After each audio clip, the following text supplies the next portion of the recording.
نحمده ونصلي على رسوله الكريم اما بعد فاعوذ بالله من الشيطان الرجيم بسم الله الرحمن الرحيم رب اشرح لي صدري ويسر لي امري واحلل عقدة من لساني يفقهوا قولي. شاکلہ کا مسئلہ. شاکلہ کہتے ہیں عادت کو، طریقے کو.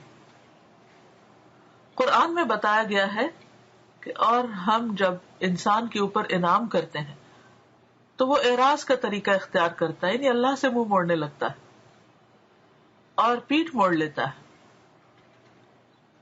یعنی بے رخی بھی اختیار کرتا ہے اور رخ بھی پھیر لیتا ہے، پیٹھ پھیر لیتا ہے، یعنی فزیکلی مینٹلی دونوں طرح اللہ سے دور ہوتا ہے، یعنی اپنے عملی رویے کے ساتھ بھی اور اپنی سوچ کے ساتھ بھی. اور جب اس کو تکلیف پہنچتی ہے تو وہ نا امید ہو جاتا ہے. کہو کہ ہر ایک اپنے شاکلہ پر عمل کر رہا ہے، یعنی اپنے طریقے پر عمل کر رہا ہے، اپنی عادت کے مطابق. جیسے جن لوگوں کو جلدی نماز پڑھنے کی عادت ہوتی ہے وہ جلدی پڑھ لیتے ہیں، جو خشوع سے پڑھتے ہیں خشوع سے پڑھتے ہیں. یہ چھوٹی سی مثال ہے اس بات کو سمجھنے کی. بس تمہارا رب ہی بہتر جانتا ہے کہ کون زیادہ ہدایت والے راستے پر ہے. بنی اسرائیل آیت 83 and 84. انسان کی سوچ متاثر سوچ یعنی کنڈیشنڈ تھنکنگ ہوتی ہے. بہت کم لوگ متاثر ہوئے بغیر خود سوچ پاتے ہیں، ان کی سوچ حالات کی پیداوار ہوتی. مثلا ایک آدمی دولت اور خوشحالی کے ماحول میں ہو تو اس کے اندر بے جا خود اعتمادی پیدا ہو جاتی، تکبر، غرور، بڑائی، اپنے آپ کو ٹھیک سمجھنا ہر معاملے میں، کیونکہ وہ سمجھتا ہے کہ میں ٹھیک ہوں تو اسی لیے مجھے یہ دولت ملی ہے، اسی لیے مجھ پر اتنی نعمتیں ہیں اللہ کی. وہ اپنے سے باہر کسی شخص کو اہمیت نہیں دیتا. وہ اپنے سے باہر یعنی اپنی ذات سے نکل کر کسی اور کو امپورٹنٹ نہیں سمجھتا، سب سے زیادہ خود کو اہم سمجھتا ہے. اور ہم نے یہی پڑھا تھا نا دراصل کہ انسان کی اصل کمزوری خود کو بڑا جاننا، خود کو بڑا ثابت کرنا ہے. تو جو شخص مالدار ہوتا ہے یا اسے کوئی نعمت ملی ہوئی ہوتی ہے تو وہ بھی خود کو بڑی چیز سمجھتا ہے اور پھر اسے ثابت بھی کرنے لگتا ہے. وہ اپنے سے باہر کسی شخص کو اہمیت نہیں دیتا، کسی اور کو انسان نہیں سمجھتا، اور نہ کسی اور کی بات پر زیادہ دھیان دے پاتا ہے، کسی کی بات توجہ سے سنتا بھی نہیں. نبی صلی اللہ علیہ وسلم کا طریقہ کیا ہوتا تھا؟ جب کسی کی بات سنتے پوری طرح اس کی طرف متوجہ ہو جاتے، غور سے بات کو سنتے. لیکن آپ نے دیکھا ہوگا کہ کچھ لوگ اگر کوئی ان سے سلام کرے تو بس بات بھی سے سلام کر کے پھر منہ پھیر لیتے ہیں، بات ہی نہیں کرنا چاہتے. اس کے برعکس جو آدمی مصیبت اور بدحالی کا شکار ہو تو وہ حوصلہ کھو دیتا ہے، مایوس ہونے لگتا ہے، پریشان ہو جاتا ہے، ہوپ لیس ہو جاتا ہے. وہ ہر ایک کے بارے میں بے اعتمادی کی کیفیت میں مبتلا ہو جاتا ہے، دوسروں پہ ٹرسٹ کرنا چھوڑ دیتا ہے کہ سب مجھے دھوکہ دیں گے، کوئی مجھے اچھا نہیں سمجھتا. دونوں ہی کا یہ حال ہوتا ہے کہ وہ اپنے قریبی حالات سے اوپر اٹھ کر سوچ نہیں پاتے. ایک اپنے مال کی وجہ سے اس مصیبت سے نہیں نکلتا اور دوسرا مال نہ ہونے کی وجہ سے اس پریشانی سے نہیں نکل پاتا. ہر بات کو اسی سانچے میں ڈال دیتے ہیں اور نہ اپنے عمل کی بے لاگ منصوبہ بندی میں کامیاب ہوتے ہیں. وہ بس سوچ لیتے ہیں کہ چونکہ ہمارے حالات ایسے ہیں اس لیے ہم کبھی کامیاب ہو نہیں سکتے. یہی مثال تمام معاملات کے لیے ہے.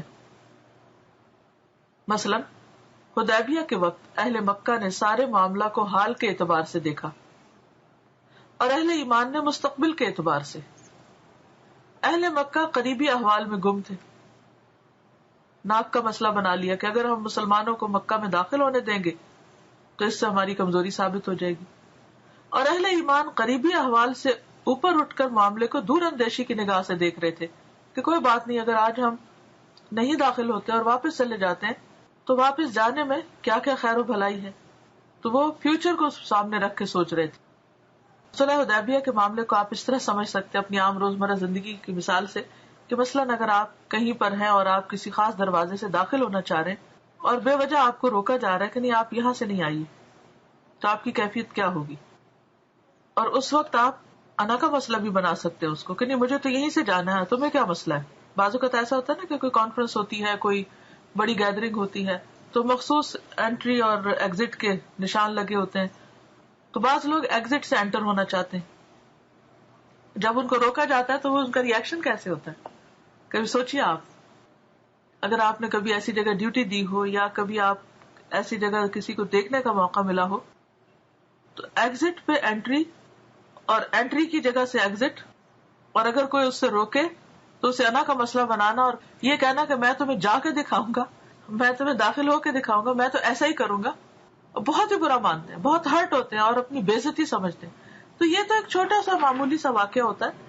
کہاں یہ کہ مسلمان 8 دن کا سفر کر کے عمرہ کرنے کے لیے مکہ کے قریب پہنچ چکے ہیں اور صرف مذہبی فریضہ ادا کرنے کے لیے جا رہے ہیں اور ان کو جانے نہیں دیا جا رہا، بالکل ناحق طور پہ روکا جا رہا ہے، اور اس وقت وہ واپس ہو جاتے ہیں. یہ کوئی معمولی بات نہیں ہے.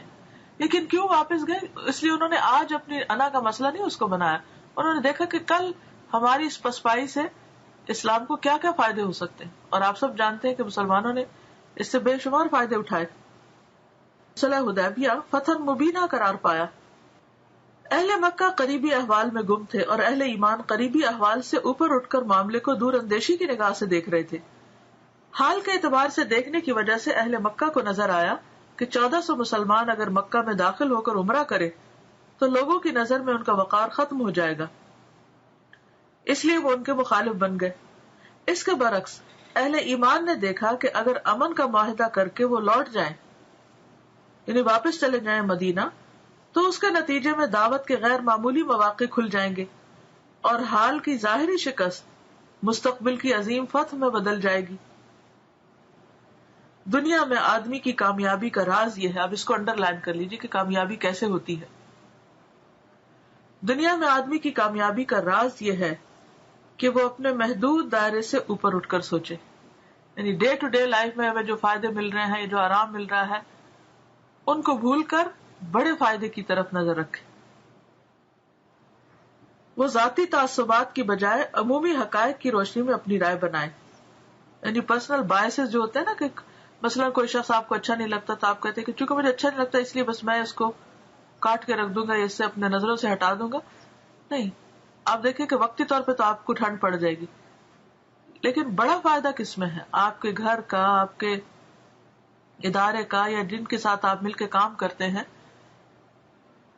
تو جو شخص ذاتی تعصب کے بجائے عمومی حقائق کی روشنی میں اپنی رائے بنائے، مثلا ایک شخص بہت انٹیلیجنٹ ہے لیکن آپ کی قدر نہیں کرتا، ایک شخص بہت ذہین ہے، بہت کام کا ہے، لیکن وہ آپ کو سلام نہیں کرتا، تو اب آپ کیا کریں گے؟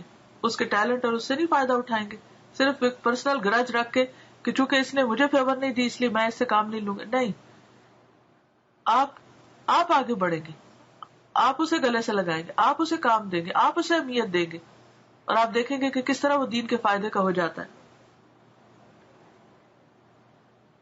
تو انسان کی کامیابی کا راز کس میں ہے کہ وہ شاکلہ انسانی میں گھر کر نہ رہ جائے، یعنی اپنی عادت کا شکار نہ ہو جائے، بلکہ شاکلہ ربانی کی سطح پر پہنچنے کی کوشش کرے کہ اللہ تعالیٰ نے جو عادات، جو طریقے پسند کیے ہیں ان کے مطابق اپنے رویوں کو تبدیل کرتا جائے.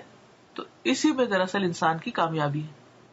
تو اللہ تعالیٰ سے دعا ہے کہ وہ ہمیں عمل کی توفیق عطا فرمائے. وآخر دعوانا ان الحمد للہ رب العالمین. سبحانک اللہم وبحمدک، نشہد ان لا الہ الا انت، نستغفرک ونتوب الیک. السلام علیکم ورحمۃ اللہ وبرکاتہ.